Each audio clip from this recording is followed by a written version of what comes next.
Quiero compartir con usted mi opinión. Vamos a las elecciones de febrero del 2022 y hay que empezar a conocer los actores, a esos candidatos que se van a presentar en ese proceso. Y es importante que usted responsablemente logre identificar la política con P mayúscula que deberían estar ellos planteando en sus discursos y en sus propuestas. En nuestro programa tenemos un compromiso con ese tipo de política y vamos a interpelar a los diferentes actores políticos en aras de que usted tenga conocimiento de hacia dónde debe ir la política nacional. Pero usted como ciudadano está obligado también a ilustrarse, a conocer y a enfocarse. Estamos en un momento difícil de nuestro país que requiere no solamente políticos responsables, sino también un ciudadano responsable y comprometido con su país. Esa es mi opinión.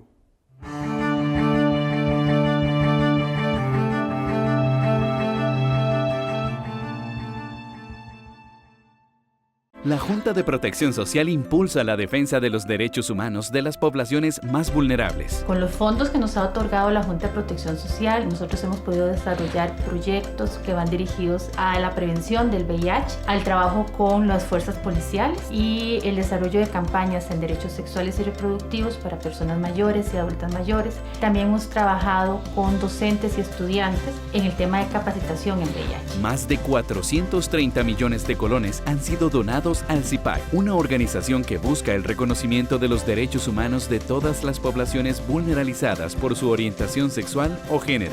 Con el aporte de la Junta hemos logrado tener una plataforma educativa que esta nos permite dar talleres de prevención y sensibilización. Hemos llegado a muchísimas personas y esto nos demuestra que la población tiene interés en nuestros cursos. Gracias a todas las personas que compran productos de la Junta y que con ello ayudan a organizaciones como CIPAC. Junta de Protección Social para hacer el bien. Il Cestino Gourmet y la Trattoria Di Oggi son la combinación ideal para disfrutar de un excelente menú y poder llevarse a casa esos exquisitos ingredientes de la buena mesa italiana. En la ya tradicional Trattoria Di Oggi te brindamos los sabores de Italia, acompañando excelentes vinos de la campiña europea. Y en Il Cestino Gourmet tenés un mercado bien surtido, con finos ingredientes que utilizamos acá para que lleves a casa nuestra sazón y elabores tus platillos a nuestro estilo. Il Cestino Gourmet y la Trattoria Di Oggi ponen a Italia en su mesa y en su casa. Es urgente que ahorremos agua. Mientras nos enjabonamos las manos y lavamos los platos, cerremos la llave y al abrirla reduzcamos la presión del agua. Revisemos que no existan fugas en el servicio sanitario. Reguemos las plantas de noche y con un recipiente pequeño. Al lavar, aprovechemos el agua con una tanda completa de ropa. Por su seguridad y la protección ante el COVID-19, comprometámonos con el ahorro de agua. AIA, 60 años de llevar salud y bienestar. Con los temas de la política, sociedad y economía de Costa Rica y el mundo. Café y Palabras. Lo que hay que escuchar del acontecer nacional con el politólogo Claudio Alpizar Otoya. Café y Palabras, porque la política sí importa.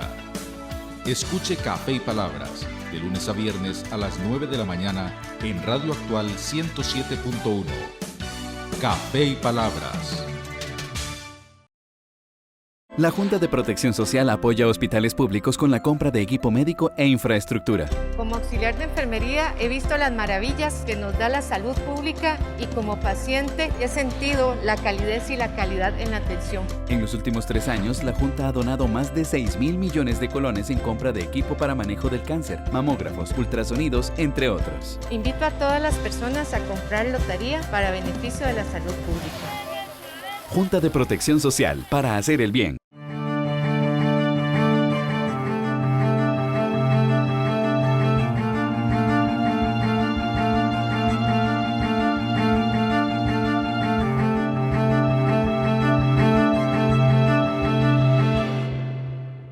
Hoy vamos a hablar del acontecer electoral.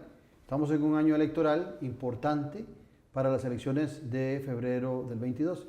Y he invitado al analista y al mercadólogo político Iván Barrantes Ruiz.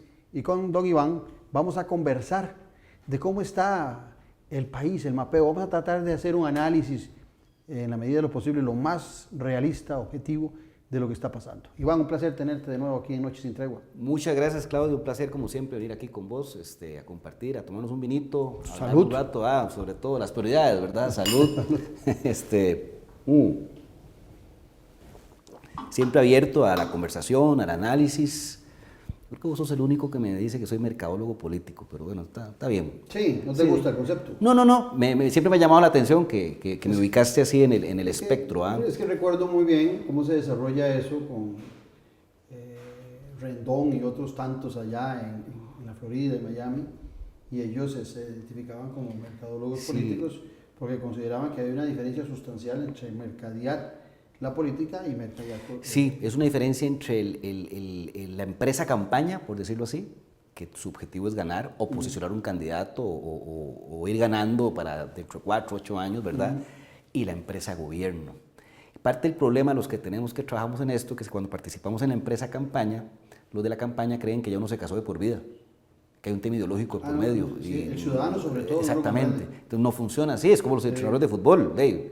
Estás 5 años con Saprissa, termina el contrato y te contratan de la liga, tu labor como profesional es, cuando entrenas a la liga, si hay que rotar a Saprissa, por más expatrono que haya sido, y el que ¿verdad? está en el mercadeo político tiene que liberarse también de sus posiciones ideológicas. Exacto. Porque él puede estar con un candidato de izquierda, mañana puede ser de derecha, otro puede ser de centro, puede ser un tipo muy conservador en lo religioso, otro muy progre en lo social. Exactamente, porque si uno empieza a anteponer sus temas ideológicos o valóricos, ya usted está siendo un mal profesional, porque usted está perdiendo la objetividad y la frialdad que requiere el trabajo, especialmente a la hora de analizar el mercado, los datos y las decisiones que haya que tomar. Yo siempre lo comparo mucho con el fútbol. En el fútbol, típicamente los presidentes, más que todo en el pasado, de la junta directiva de un equipo, o los dueños de un equipo, pueden ser más fanáticos que el fanático de la gradería Sol. Sí. Entonces, si no hay, y de ahí nacen las posiciones de gerentes deportivos, gerentes comerciales, con cabeza más fría para el negocio, el equipo se va a la quiebra, porque las decisiones vienen entonces más del corazón y no tanto de la cabeza, ¿verdad? Yo, por ejemplo, en la Escuela de Ciencias Políticas, cuando daba clases, siempre decía que debía tener una maestría que fuera en mercadeo político, en comunicación política. Correcto. O en algún otro ámbito de las ciencias políticas. Totalmente de ¿verdad? acuerdo. Y por eso es que siempre hago la diferencia entre el mercadólogo político y el mercadólogo de productos. Así es. Y así en es. esta invitación tuya es para que hablemos de política. Está bien, vamos a hablar de política, y especialmente política electoral, que a la gente le encanta, y estamos ya prácticamente... Y ya está recta. definido prácticamente, a excepción de algún partido pequeño que le falta concretizar algún candidato a la presidencia, o del Partido Acción Ciudadana, que tendrá muy pronto su convención. Prácticamente el mapeo lo tenemos claro. Yo lo veo en 3 bloques. ¿Cuál bloque? El bloque de los que ya están oficiales, ya sea que hubo una interna o el partido cumplió su proceso interno. Ahí están Fabricio Alvarado, nombrado por aclamación en su Asamblea Nacional, José María Figueres, que gana la interna del Partido Liberación Nacional, Linet Saborío, que la gana, pero no es oficial todavía por todo ese desmadre que tiene el Partido Social Cristiano. Sobre la convención. Sobre los datos de su convención, pero digamos que ya está elegida. Natalia Díaz, proclamada por la Asamblea Nacional del Partido Unidos Podemos. Sergio Mena, que será el candidato por tercera vez de Nueva Generación. Ahí vamos ahí, Rodrigo Chávez. Cámara también. Rodrigo Chávez, ¿verdad? Y casi todos, o sea, son muy pocos los que faltan. Digamos que esos son los 6 oficiales que han cumplido el requisito legal, ya sea que fue la asamblea interna o la convención. Luego vienen los que yo digo en proceso. El PAC, con su proceso interno, el Frente Amplio, que todos sabemos que va a ser Villalta, pero se requiere un proceso interno. Que no pase algo el amigo Valenciano Camer, que tiene que completar el proceso de poner al día las estructuras del partido Movimiento Libertario. El que sea Restauración, que es un partido que está al día, y tienen que definir el mecanismo, si va a ser Cruzan, va a ser Melvin, ya llevamos, ese es el segundo bloque, ¿verdad? Bueno, en el primer bloque está Malabasi, del Partido Unión Liberal, que ya también está proclamado como Federico, como candidato.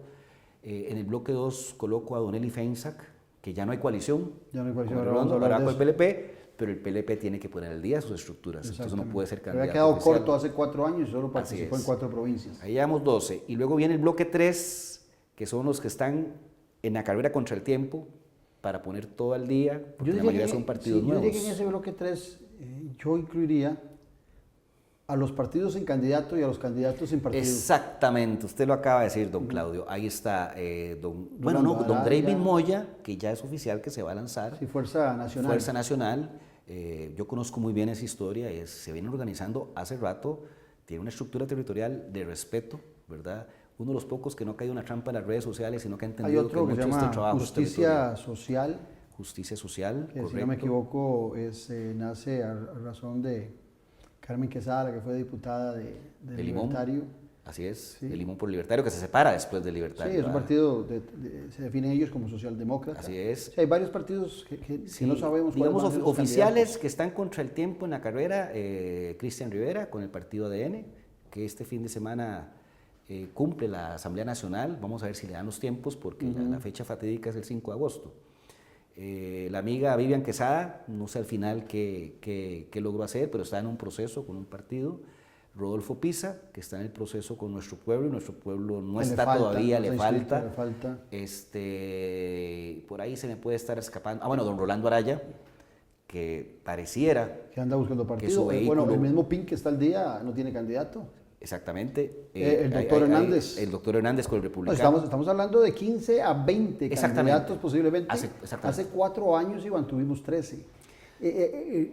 La lectura de ese picadillo, porque no es que la gente se ha afiliado más, no.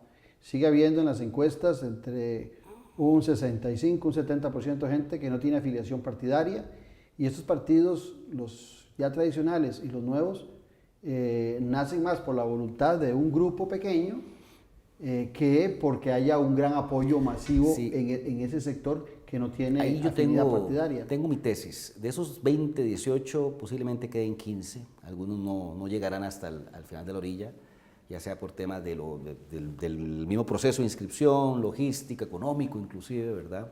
Vos que acabas de participar en una campaña sabes que eso, ¿verdad? No hay chocolate sin cacao. Así es. Entonces, supongamos que llega a ser 15, cuando uno revisa las elecciones en el pasado, aquí hay campaña, han habido elecciones con 14 candidatos. Lo que pasa es que antes habían más barreras de entrada, y a la hora de ir a competir, no había tanta oportunidad como lo hay hoy de comunicar y de exponerse, gracias al recurso digital, que rompe la barrera de entrada, que si no antes no tenías dinero, o es muy barato. Exactamente, no tenías dinero para ir a televisión o pagar una página en un diario, estabas listo. Hoy esa barrera de entrada se ha roto en cierta forma, y hay algo que hay que tomar en cuenta. En el pasado, 2, 3 opciones tenían la capacidad de inversión. La capacidad de inversión que vamos a ver en esta campaña va a ser histórica, porque tiene un Partido de Liberación Nacional, que siempre ha tenido esa capacidad, el Partido de Unidad Social Cristiana, que está con sus cuentas al día y es sujeto de crédito, Restauración, que ha tenido derecho a una deuda política y ahí tiene por dónde sacar, el Partido Nueva República, Fabricio Alvarado, que si sigue liderando las encuestas, no te quepa duda que va a tener financiamiento, pero van a hacer fila más bien para prestarle. Rodrigo Chávez viene con una espalda financiera interesante, Carlos Valenciano Camer viene con una espalda financiera interesante. O sea, la capacidad de inversión de por lo menos de 5 a 8 actores va a hacer que la inversión sea histórica, y entonces eso va a dinamizar mucho el mercado electoral, y podría yo creer que la abstención va a bajar, porque esto es como cualquier industria. Si usted le mete dinero al asunto, le mete dinámica, le mete competencia, el mercado se dinamiza, crece. Antes de entrar a partido por partido, estás tocando un tema que no quiero dejarlo pasar. Primera y segunda ronda. Parece que las segundas rondas llegaron para quedarse. Así es. Pero no puede pensar uno en la segunda ronda sin haber participado en la primera. Así es. Nadie se puede brincar ese proceso. No puede ser campeón del mundo si antes no vas por la fase de grupos y las semifinales y demás. Yo no veo en el espectro político la posibilidad de que ningún candidato pueda ganar en primera ronda electoral. Parece muy difícil. Hay una forma que podría suceder. Si la abstención se mantiene entre el 30 y el 35%, que es la constante en las últimas 5 elecciones. Requerís 1 millón de votos para ganar en primera ronda. Claro, pero con tanto actor es difícil ese 1 millón de votos. Querrás decir que dejas un montón con un picadillo. Como y si echas el cassette para atrás, la que tuvo más votos... Laura Chinchilla con 800 y un poquito. Pero si el mercado crece, que en lugar de la abstención de ser un 35 sea un 28, ese mercado con un 35 de abstención, estás hablando de 2.900.000 votos aprox. Si la abstención es 2.100.000, perdón. Si la abstención es 25%, ponele, ganaste 10 puntos, entonces de 2 millones y el resto lo tiras casi a 3.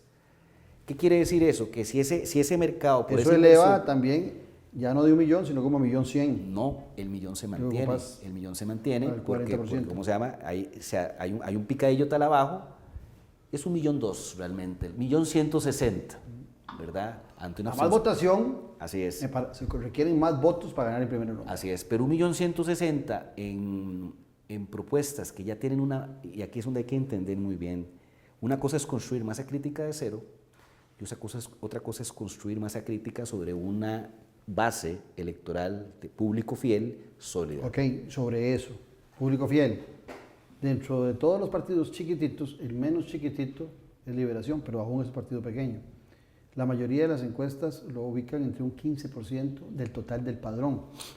Estamos hablando que Liberación podría andar en alrededor de unos 450.000 votos. Eso uno lo... No está ni a mitad del millón de votos. Así es, pero está con mucho más posibilidad. Que hay, por supuesto, que Rodrigo Chávez o que Kramer. Así es, las dos propuestas que tienen una masa crítica fidelizada. Una es Liberación, que cuando usted revisa cualquier convocatoria electoral del partido desde la segunda vuelta de Johnny Araya, pasando por las municipales del 2016, la interna del 17, la nacional del 18, la municipal, el promedio de votos es 380.000. Sí. Es el pic de 437, creo que fue la interna Figueres de Santi, y la más baja que creo que fue la municipal recién pasada, 320, una cosa así. O sea, hay entre 350.000 y 400.000. En 350.000 podemos sacar el promedio. Exactamente. Que sea lo que sea, pongan lo que pongan, convoquen lo que convoquen, van. Es el perico de hueso colorado, ¿verdad? Y el otro, quien ha venido a demostrar, y cada vez que digo esto la gente me dice que cómo digo eso, es la propuesta de Fabricio Alvarado. Fabricio Alvarado, si usted agarra el historial de encuestas, de cualquier casa encuestadora, sí, de los últimos 2 años, 4 años, para ubicarlo en la campaña electoral pasada. Se maneja en un porcentaje de entre el 20 y 25% del voto válido, de la respuesta, que por quien votaría hoy, y el no vota, que no hay que confundir no tener partido con no votar, ¿verdad? Sí, pero ahí tengo una diferencia con vos. Fabricio tuvo, del total del padrón en la elección pasada, para pasar a segunda ronda, pasó con un 18%. Sí, fueron 550.000 votos.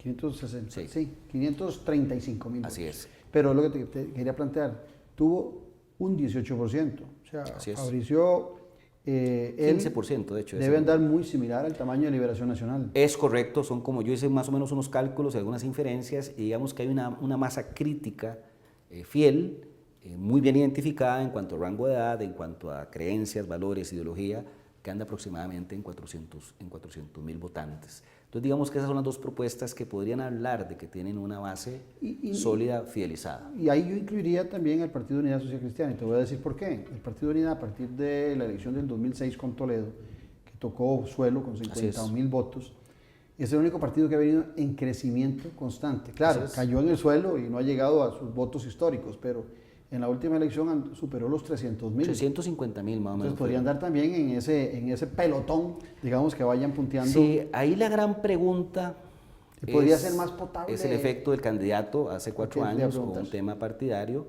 porque eso uno lo identifica muy bien en dos procesos, en las votaciones municipales y en las votaciones de la convención interna, que la mayoría de gente que va a votar ahí es gente del partido, no es gente fuera del partido. Eso es un mito urbano, que casi que la mitad era gente que fue a votar contra José María. Eso no existe. Igual, y mucho menos en el PUSC, que es una convención más doméstica. Por eso yo cuando vi la primera proyección de 200.000 votantes, dije, esto no tiene ni pie ni cabeza. Bueno, ya andan ahí ahora que son 40.000, 30.000 duplicados, un desmadre aquello, ¿verdad? Sí. Yo podría creer que la base sólida del PUSC, por algunos números que hemos hecho, cruzando la declaración partidaria con resultados de municipales, anda por los 100.000 votantes, duros, ¿verdad? Con un perfil muy bien definido. Nosotros hicimos un trabajo a Pedro Muñoz en su momento para un poco mapear el mundo social cristiano, y estás hablando de que más del 50% es 55 años más, la relación de hombres y mujeres es 60% hombres, 40% mujeres, y más en la ruralidad, donde el concepto histórico del partido, el doctor, las garantías, el mariachi, es muy fuerte. Por eso es que la propuesta republicana le hace mucho daño. Pero interesante lo que planteas, Iván, porque me haces pensar en esa unidad que hace 4 años tuvo más de 300.000 votos con Rodolfo Pisa y el doctor Hernández superó los 100.000. Así es. Con el republicano. Hubieran pasado segunda vuelta. Exacto, juntos. Y ahora el doctor Hernández nuevamente pareciera que va a ser el candidato del Partido Republicano Calderonista. Correcto. Y consideras que el efecto Pisa puede ser más fuerte que el efecto Linet Saborío dentro de la unidad. Bueno, es que una cosa es Pisa hace 4 años y una cosa es Pisa ahora que está totalmente devaluado por las decisiones que tomó él como sujeto, no como partido. Y eso sí, soy muy enfático. Eso no fue una decisión del PUS. El PUS nunca ha gobernado con el PAC. Quien parece más cogobierno del PAC es Liberación Nacional. Y vos fuiste muy enfático y muy duro con tus compañeros cuando les decías que prácticamente habían traicionado principios socialdemócratas inclusive. Entonces, ese Pisa en esa decisión, siendo ministro de la presidencia, totalmente ausente, o sea, como que devaluó mucho esa imagen, ¿verdad? Y ese personaje que había logrado construir. Entonces, no es lo mismo ese Pisa de hoy con el Pisa de mañana. En algunas corridas que hemos hecho evaluando... O sea, si corre con el partido Nuestro Pueblo. Nuestro Pueblo, la intención va a ser doble postulación para ver si sale diputado. Exactamente. Nosotros hemos hecho algunas corridas y realmente sale muy castigado. Sí, claro. Sale muy castigado. Creo que ese fenómeno del republicano comiéndole mercado al PUS se va a mantener. Y si doña Linet no se pronuncia, y sería bueno que se lo preguntaras, ¿qué acciones va a tomar? En estos días la traigo. Contra esto que está pasando, de que tenemos un mes y los resultados del PUS no son oficiales, 40.000 votos duplicados, o sea que de 1 de cada 4 votos que habían reportado inicialmente está malo, 25%. Eso en cualquier parte del mundo es un proceso viciado, donde yo no entiendo qué diablos está haciendo el Tribunal Supremo de Elecciones. No, está totalmente desinteresado por los procesos. Y la limpieza del sufragio debería empezar desde ahí, internos, desde los partidos, porque los partidos son la base del sistema. Porque llegan candidatos viciados, como vos Así es, y sin resultado de elecciones distritales. Entonces, ella yo creo que debe tomar cartas en el asunto, porque eso, si se mantiene y esto se hace un desmadre, como dicen, va a afectar su relato en campaña. Ahora, haciendo ese análisis tan interesante que estás haciendo sobre los partidos políticos, veamos. El Partido Restauración Nacional siempre fue un partido de un único diputado. Se llamara Gulló Macei, se llamara Carlos Avendaño o se llamara Fabricio Alvarado, siempre fue de un diputado. Sí.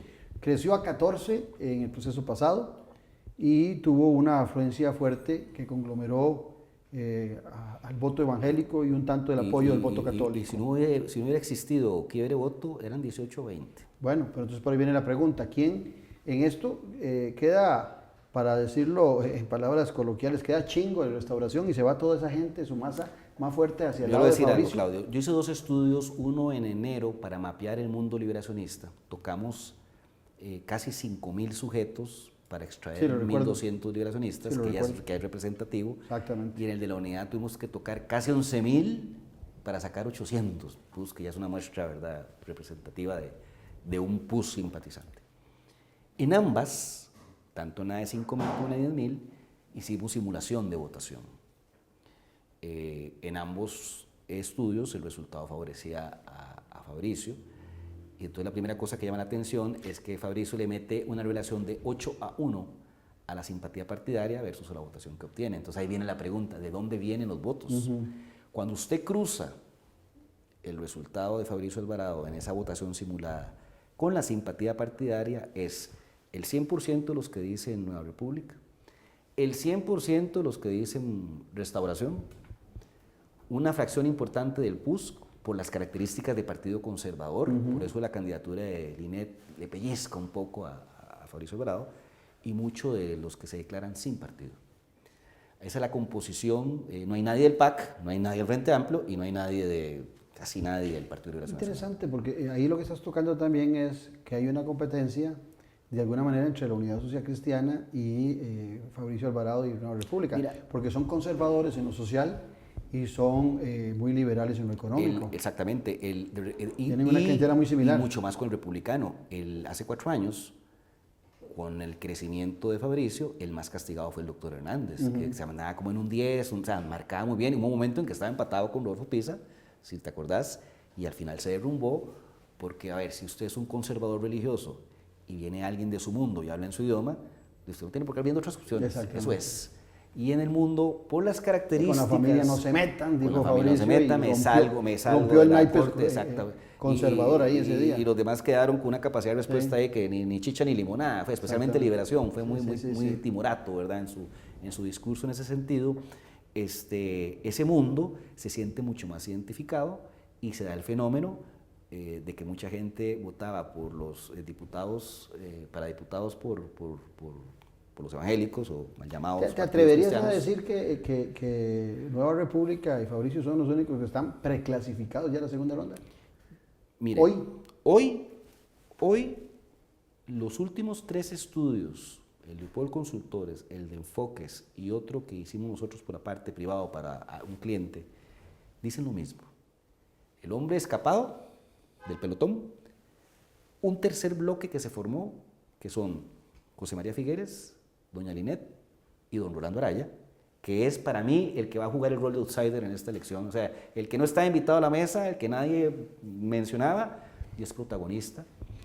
Un tercer nivel donde está un José María Villalta solo, prácticamente liquidando al PAC. El PAC está destruido electoralmente por sus mismos errores y creo que a lo interno de su partido ellos están claros que deben autoinmolarse para recuperar la esencia de ese partido que este gobierno se lo ha pasado por donde ya sabemos, y el resto.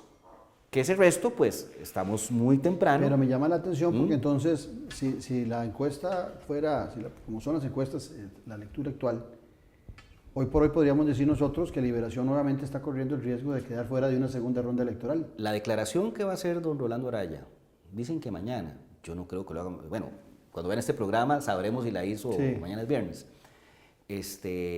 No creo que la haga con un feriado lunes y va a perderse ahí, se va a diluir la noticia.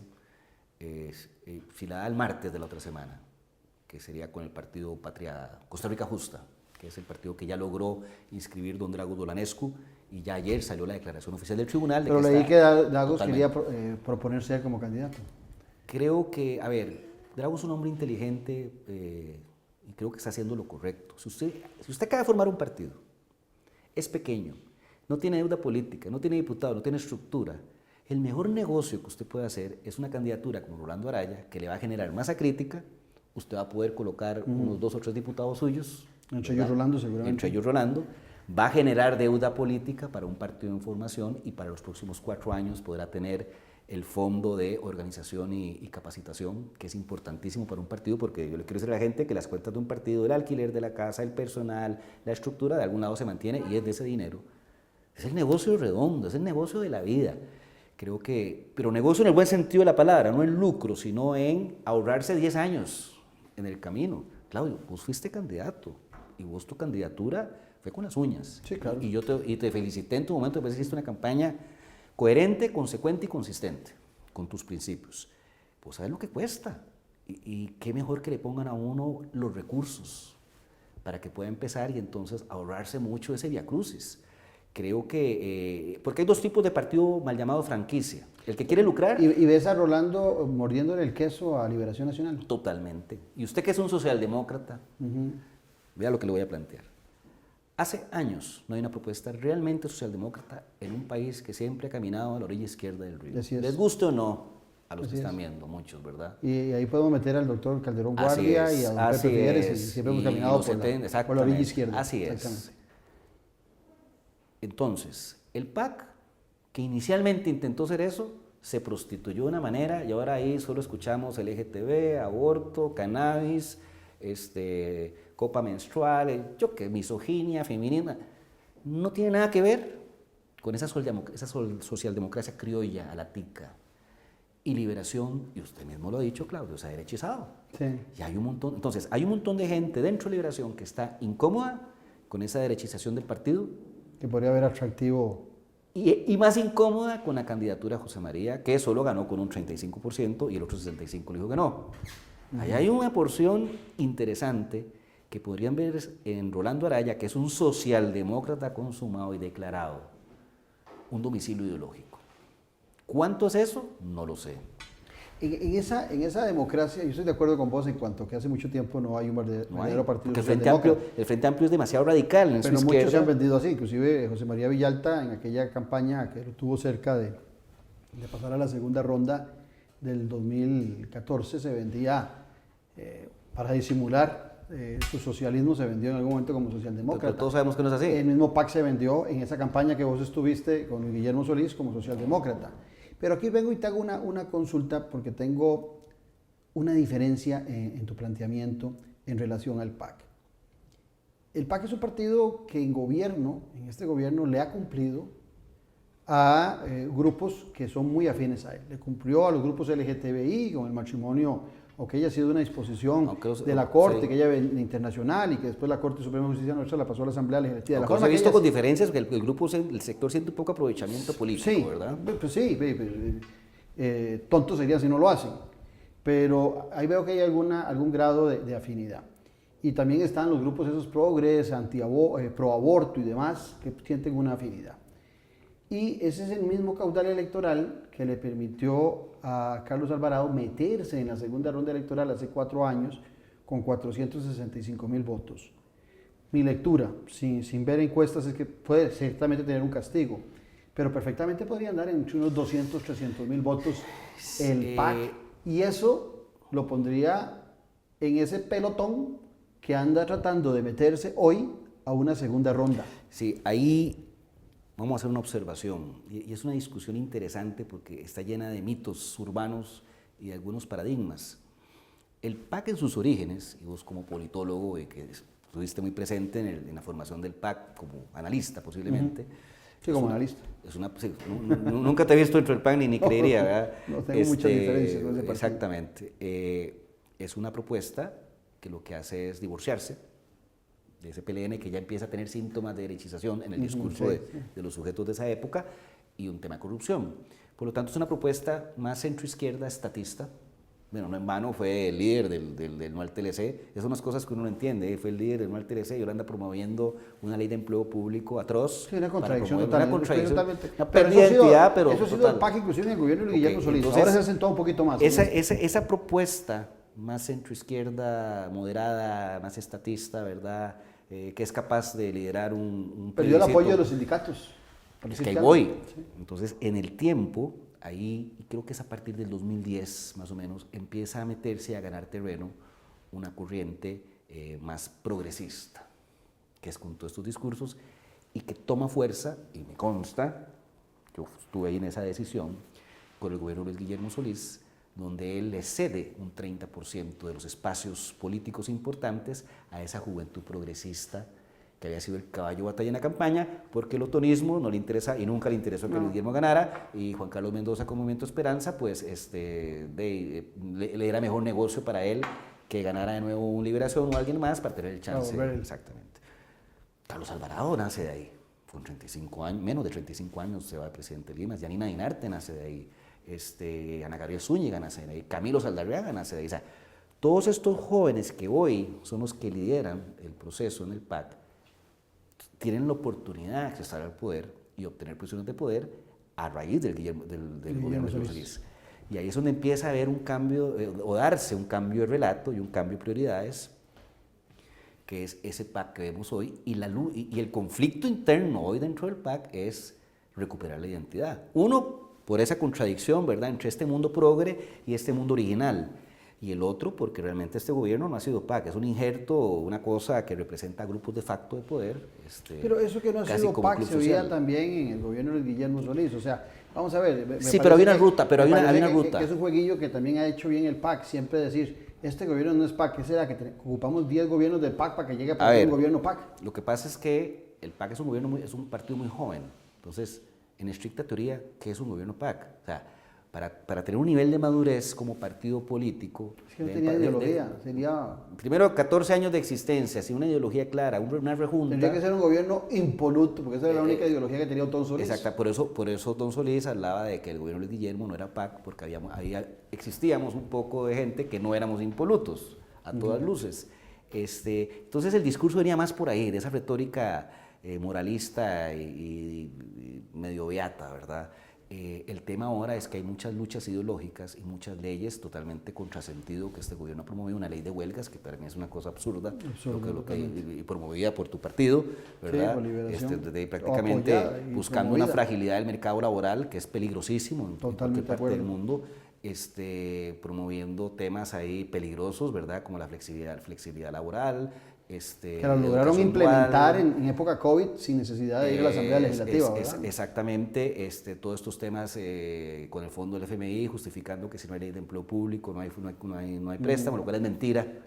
El FMI lo que exige es un ahorro de 1 punto del PIB, da lo mismo usted cómo lo saca, ¿entendés? Entonces es un gobierno que respondió a una agenda que no es PAC, y ahí es ilustrativo unas palabras que dice la diputada Paula Vega, que yo podré tener mis diferencias con ella, pero le reconozco su coherencia con su tema ideológico y sin miedo, ¿verdad? Con toda la valentía del mundo, donde dice, esa ley de empleo público es una ley de empleo público de este gobierno, no es una ley de empleo público del PAC. Eso es para mí súper simbólico, e inclusive el apoyo de ella a un conservador curioso, como Wilmer Ramos, y ahora Marcia, que se retira, apoya a Wilmer Ramos, lo que está diciendo es, vean, a veces hay que destruirse para reconstruir.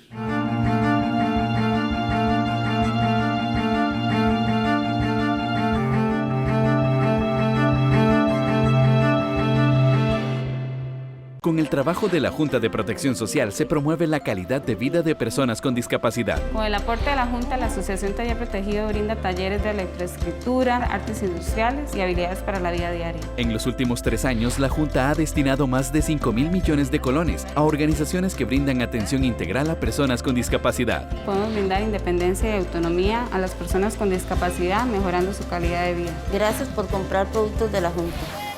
Junta de Protección Social, para hacer el bien.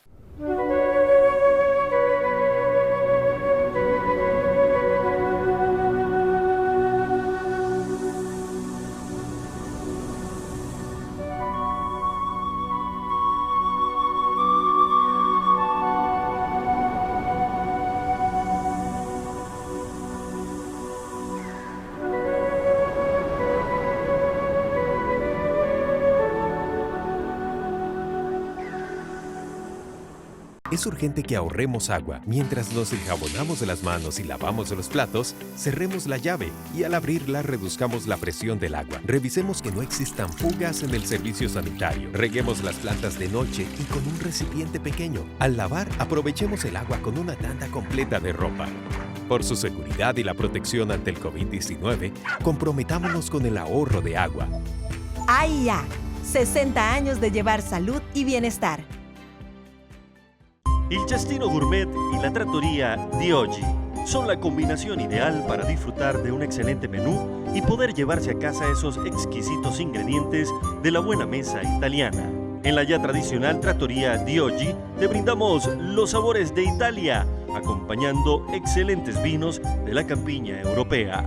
Y en Il Cestino Gourmet tenés un mercado bien surtido, con finos ingredientes que utilizamos acá para que lleves a casa nuestra sazón y elabores tus platillos a nuestro estilo. Il Cestino Gourmet y la trattoria di oggi ponen a Italia en su mesa y en su casa.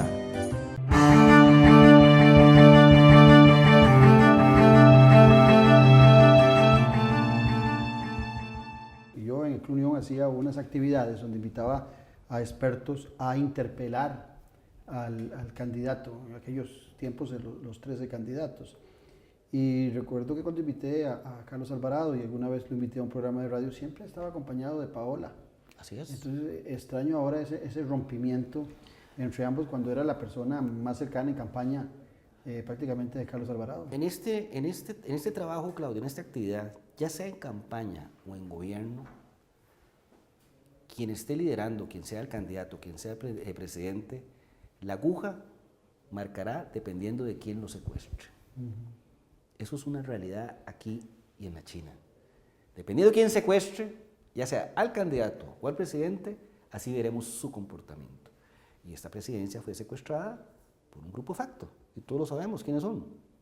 Todos lo sabemos quiénes son, con intereses corporativistas, donde ya ni el tema político es es un tema de intereses, de negocio, casi que es un club unión, ¿verdad? Ahí, disfrazado en la falacia más grande que yo he escuchado de gobierno, unidad nacional. Fue una rejunta electoral al calor del momento. Así es, yo lo dije en muchas ocasiones. Entonces con un un padrino. Era un rejuntado, pero desde el punto de vista del tema que vos conoces mejor que este servidor, que es el tema del mercadeo político, muy bien trabajado, cuando se vendió como gobierno de unidad nacional y gobierno del Bicentenario. Desde el día 1,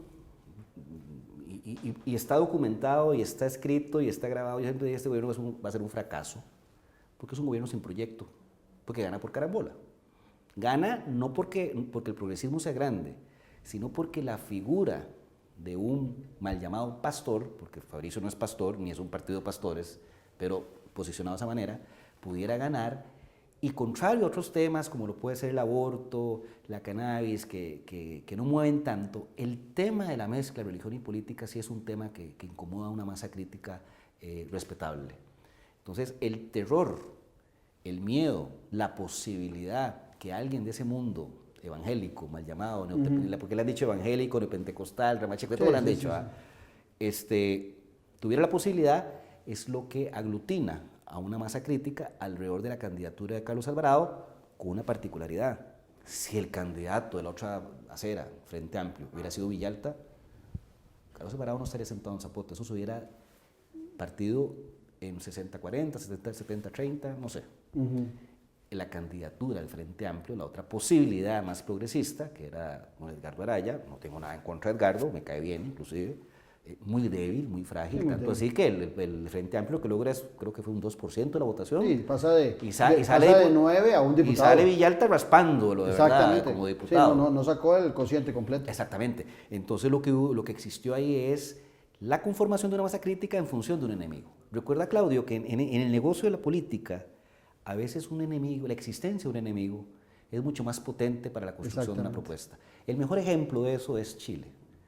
¿Dónde usted ha visto una coalición donde esté la democracia cristiana con el Partido Socialista y el Partido Comunista? Sí, exactamente. Pero hay un enemigo en común. Se llamaba Augusto Pinochet. Entonces, ameritaba la unión. Entonces, por eso la construcción de enemigos o de sentimientos o sea, yo no voto a favor de, sino en contra de, es muy efectiva porque tiene capacidad de construcción de masa crítica. Ahora, hay un actor que ha estado apareciendo y que en algunos twitters o en algunos mensajitos que manda, empieza a asomar la nariz.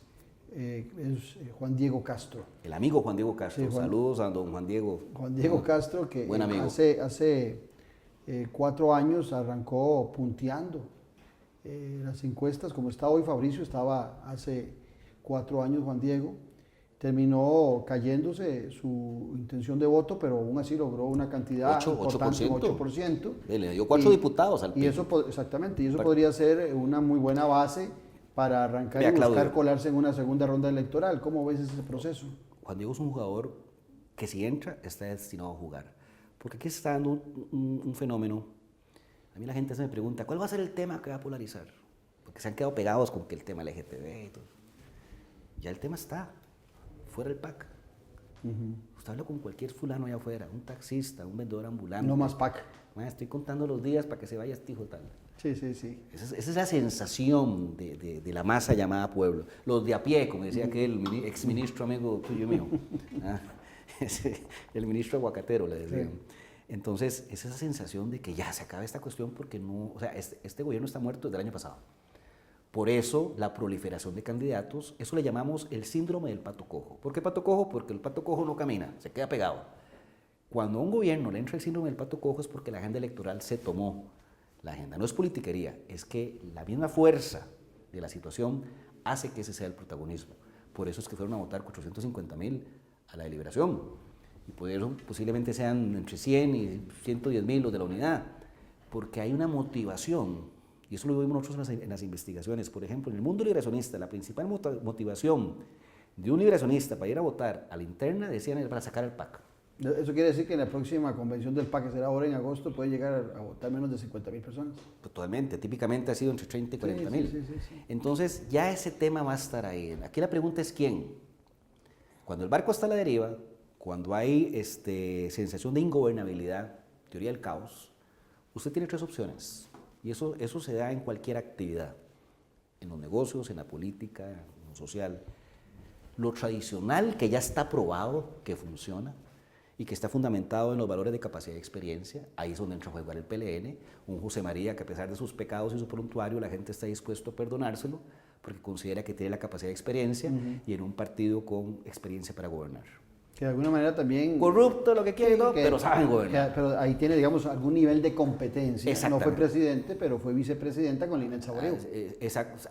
La unidad, o sea, liberación y la unidad, más liberación, digamos, ¿verdad? Tanto por ser tradicionales, como por tener candidatos que porque estuvieron simbolizan, dirigiendo en el Ejecutivo de alguna forma. Simbolizan esos valores de capacidad y experiencia que la gente reclama, y ahí se les mete Rolando Araya.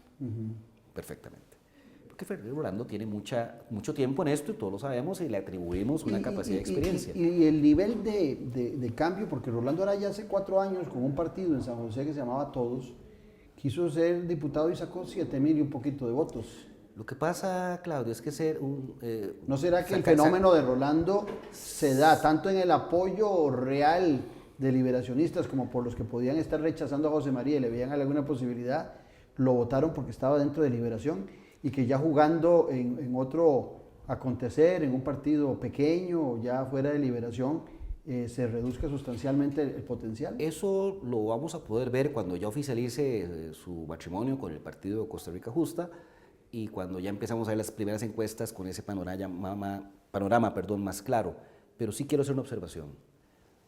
Una candidatura, un proyecto que solo corra para diputados, la tiene cuesta arriba, porque el voto plancha, que llamo yo, es voto casi que en automático por presidencia, es muy fuerte, es muy fuerte. Entonces, si no tenés los recursos, si no tenés lo que yo llamo el sistema de distribución, ¿verdad? Liberación es un sistema de distribución de world class. El que sea candidato ahí tiene un sistema de distribución que le garantiza una masa crítica. Los partidos nuevos no tienen sistema de distribución. Y hoy están cayendo en la trampa de creer que todo se gana en redes sociales y se está olvidando el sistema de distribución. Ve que interesante ese sistema de distribución. Recuerdo a Fabricio Alvarado hace 4 años con una base que apenas llegaba al 5% y con un Carlos Alvarado que apenas llegaba a un 3%. Y encontrábamos en aquel momento a Juan Diego con un 18, a Antonio con un 15, 16, a Rodolfo Pisa, al mismo doctor antes que Fabricio y que Carlos Alvarado.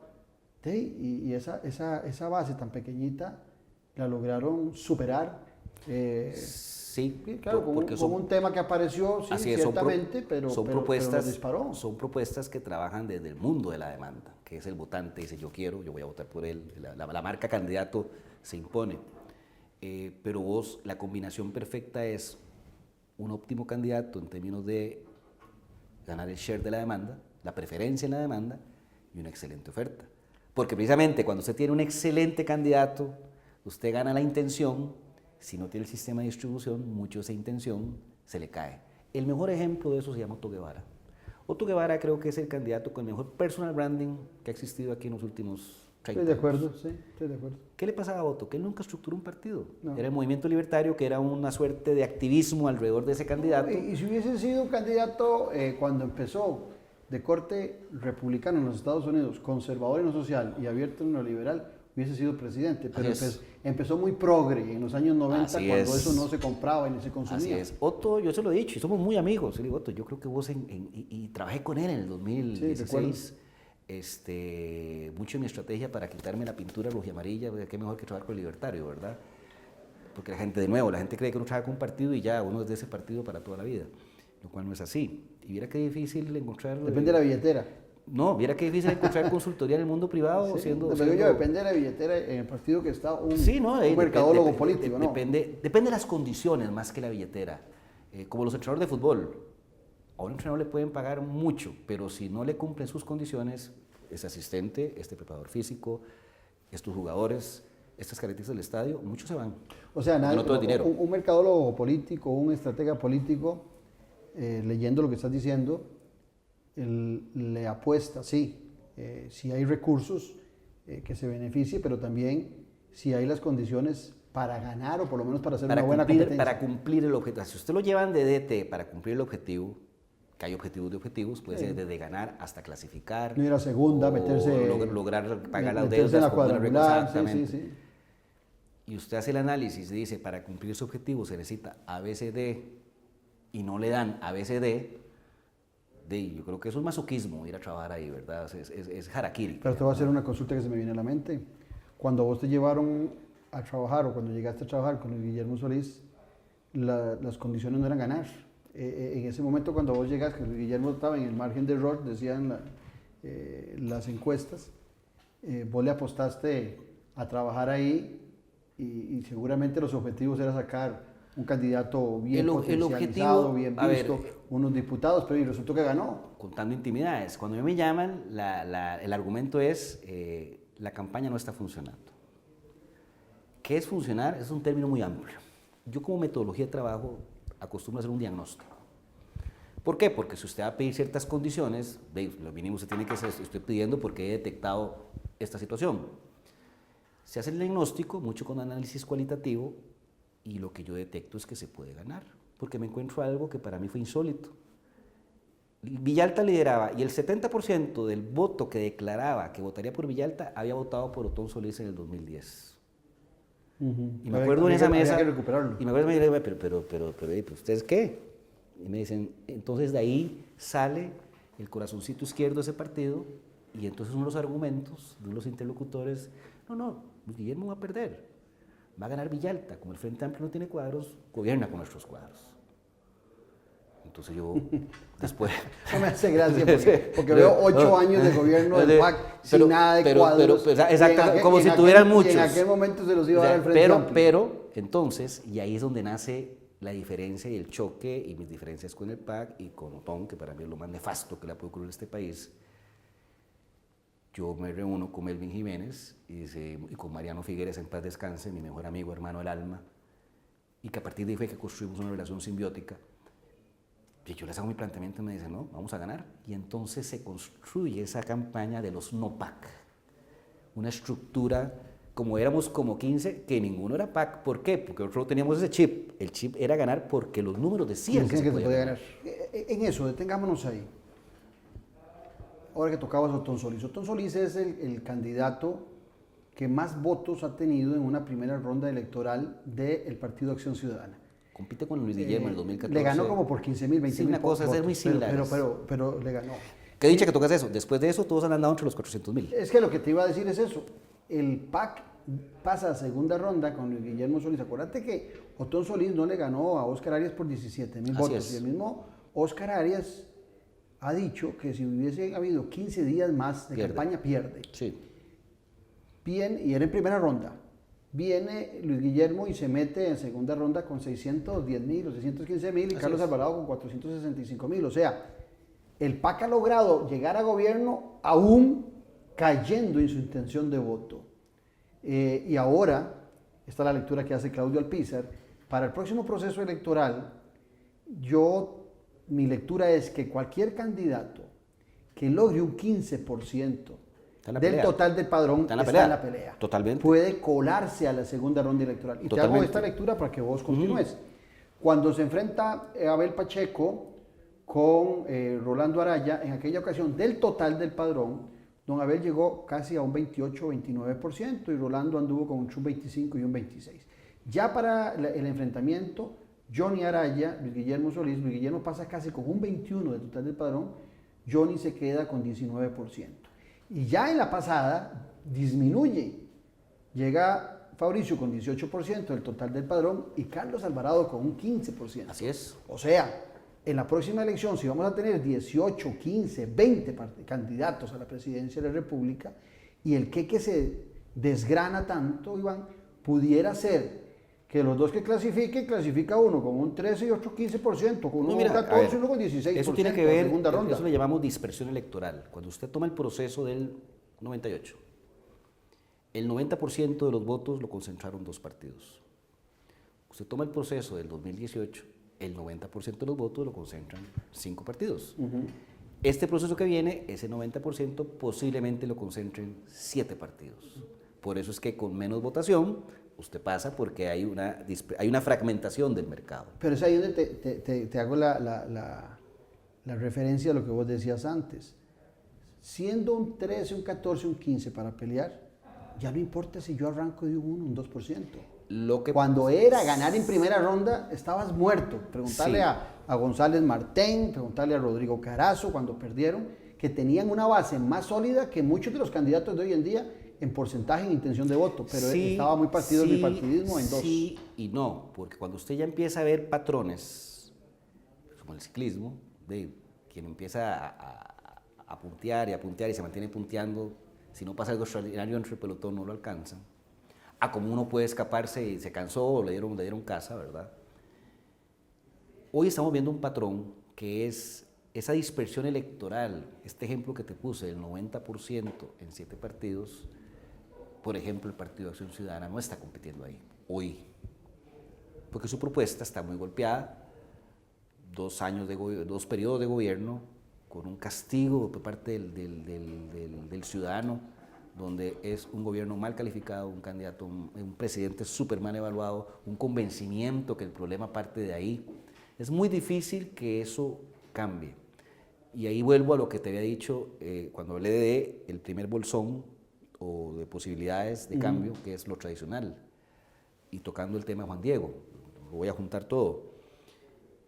El otro mundo al cual la gente le apuesta es el mundo asociado a Dios. Cuando la gente está muy mal, cuando la gente se siente caída, derrotada, sin esperanza, de donde ves 20% de desempleo, 30% vamos de pobreza, a la fe. La mano de Dios, la fe, el salto de fe, válido. Ahí es donde está jugando, y el mundo valórico, ahí es donde está jugando Fabricio Alvarado como opción.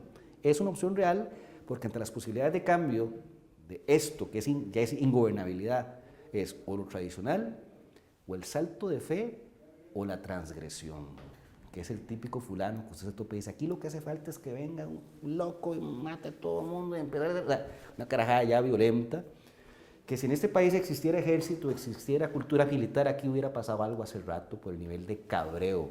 Sí, que dichosamente la institucionalidad funciona. Y tenemos el valor y estoicamente aguantamos a malos presidentes como el actual hasta por 4 años. Exactamente.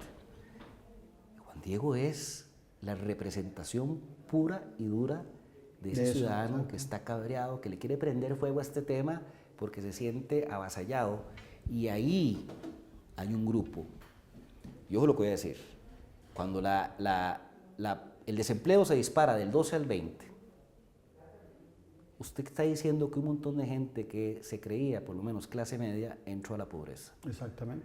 El típico fulano que trabajaba junto con su esposa, la casita con hipoteca, un carrito prendado, ahí apenas duras el carajillo en escuela privada, pierde los 2 el trabajo.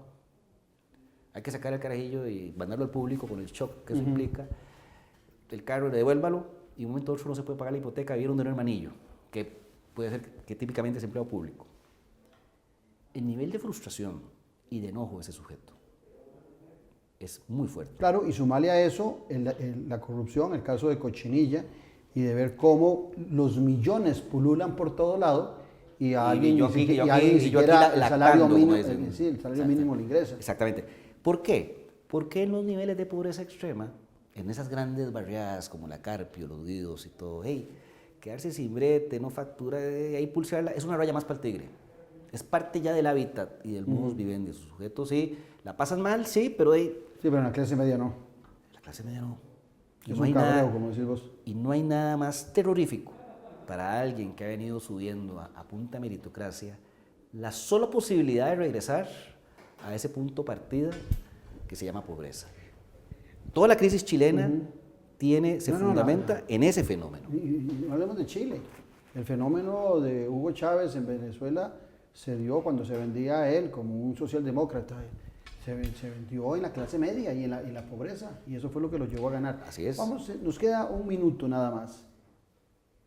La lectura es que la unión de Figueres y Antonio Álvarez no unificó a Liberación si Rolando se salió del juego. A ver, la unión de Antonio con José María Figueres fue un buen movimiento, porque entonces lo que dice es que el único que podía, por recursos y cierto liderazgo que tenía de darle casa, se sale. Y Figueres, los números de enero de 30 a 35 se mantuvieron en su votación, quiere decir que lo que apoyaba al toñismo, por decirlo así, se difuminó entre todas las demás opciones, vos incluido. porque hay un antifiguerismo que es más fuerte. El gran problema de unión del partido se llama antifiguerismo.